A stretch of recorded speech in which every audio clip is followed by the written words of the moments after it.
Good morning students. हमने last video में बसंती हवा इस कविता की 13 पंक्तियों का भावार्थ देखा था। अभी हम लोग उर्वरित कविता का भावार्थ देखेंगे।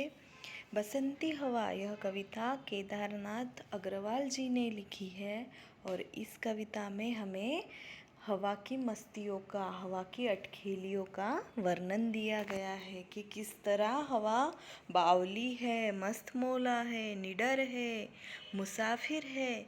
ये उन 13 पंक्तियों में हम लोगों ने देखा। अभी हम लोग उर्वरित जो पंक्तियाँ हैं उसका भावार्थ देखेंगे।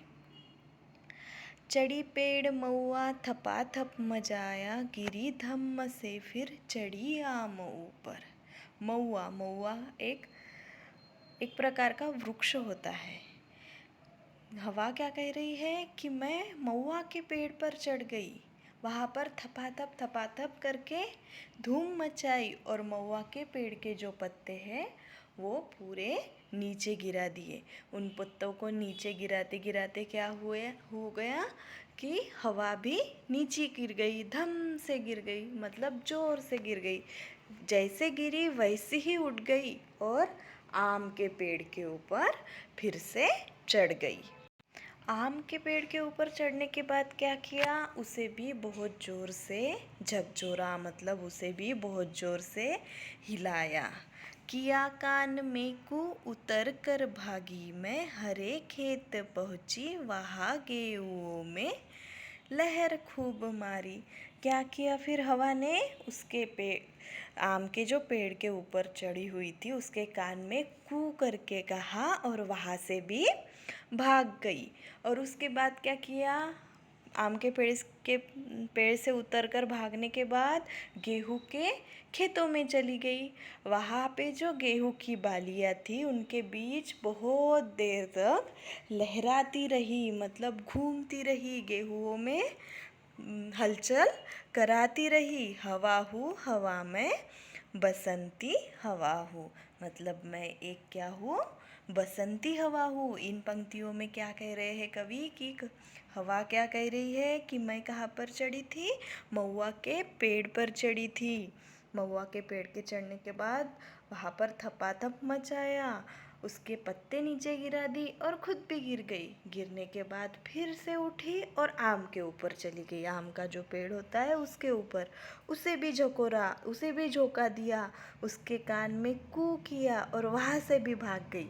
वहाँ से भागने के बाद हरे भरे खेतों में पहुँच गई।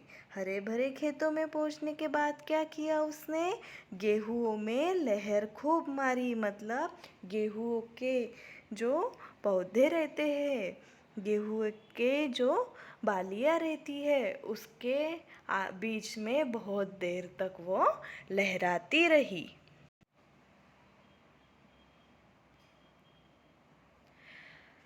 पहर दो पहर क्या अनेकों पहर तक, इसी में रही मैं खड़ी देख अलसी। देख अलसी लिए शीश कलसी, मुझे खूब सूझी, हिलाया झुलाया गिरी पर न कलसी। इसी हार को पा हिलाई न सरसों, झुलाई न सरसों, हवा हूँ हवा में बसंती हवा हूँ। कवि कह रहे हैं कि हवा क्या कह रही है कि मैंने देखा, क्या कर रही थी वो, गेहूं के खेतों में लहरा रही थी। फिर वहाँ से उसने देखा कि पास ही क्या है, अलसी के पौधे हैं। अलसी मतलब होते हैं तिलहन के जैसे जो बीज होते हैं हम लोग खाते हैं, उसे कहते हैं अलसी।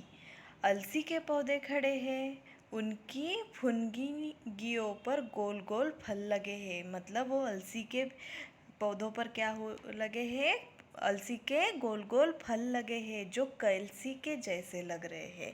कलसी यानी क्या होता है, कलसी यानी होता है गगरी। उन्हें हवा को क्या लग रहा है कि जो अलसी के पौधों पर गोल गोल फल लगे हैं वो उसे गगरी के जैसे लग रहे हैं। मुझे मस्ती सूझी है, मुझे खूब सूझी का मतलब क्या होता है, हवा क्या कह रही है कि मुझे मस्ती सूझी कि मैंने अलसी के पौधों को ज़ोर ज़ोर से हिलाया। क्या किया उसने? अलसी के पौधों को ज़ोर ज़ोर से हिलाया। झचकोरा मतलब उसे ज़ोर ज़ोर से हिलाया, झचकोरा मतलब उसे धक्के दिए, पर एक भी फल नहीं गिरा। अलसी का उन पौधों में से एक भी फल नहीं गिरा।